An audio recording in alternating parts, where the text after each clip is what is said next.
Il n'y a plus ni juif ni grec, il n'y a plus ni esclave ni libre, il n'y a plus ni homme ni femme, car tous vous êtes un en Jésus-Christ. Galates 3, 28.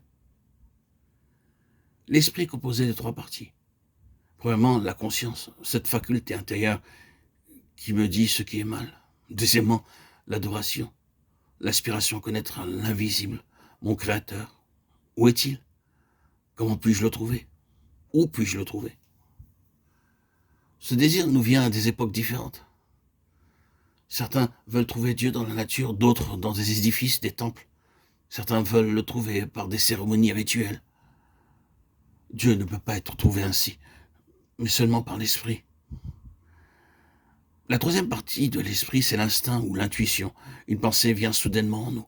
L'œuvre du Saint-Esprit est de me renouveler complètement afin que je reçoive en moi le Saint-Esprit.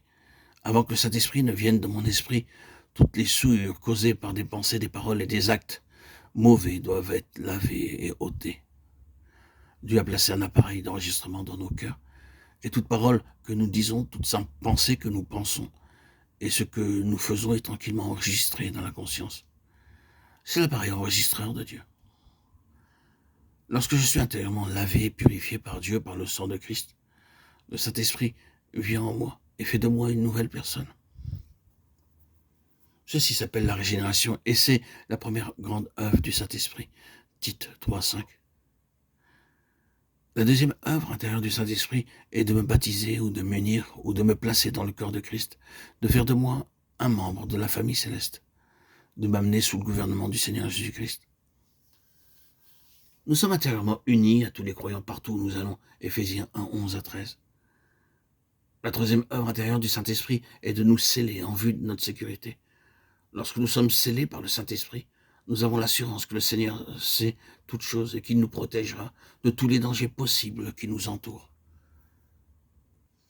Lequel nous a aussi marqués d'un sceau et a mis dans nos cœurs les arts de l'Esprit. 2 Corinthiens 1, 22.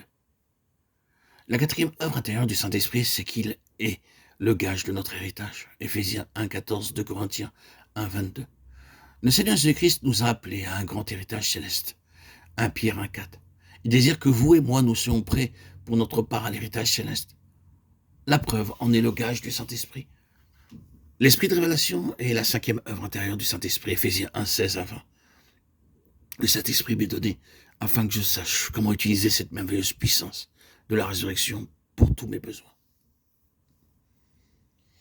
La sixième œuvre intérieure se trouve dans Éphésiens 3, 16 à 19. Afin que nous soyons puissamment fortifiés par son esprit dans l'homme intérieur, cette œuvre se poursuit dans le croyant. Plus nous sommes fortifiés dans l'homme intérieur, plus nous sommes qualifiés pour être remplis de la plénitude de Dieu. Vérifiez-le.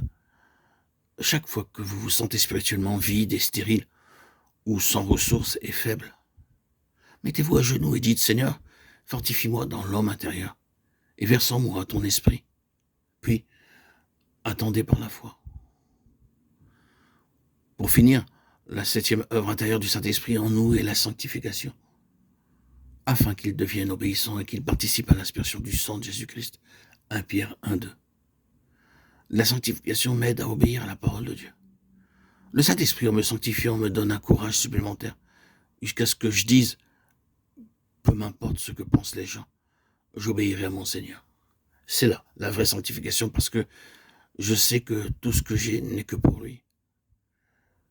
La sanctification, c'est aussi l'aspersion du sang de Jésus-Christ. L'œuvre du Saint-Esprit est d'amener en moi l'aspersion du premier sang pour me maintenir parfaitement pur chaque seconde, chaque moment, chaque heure, et non pas seulement une fois pour un court instant.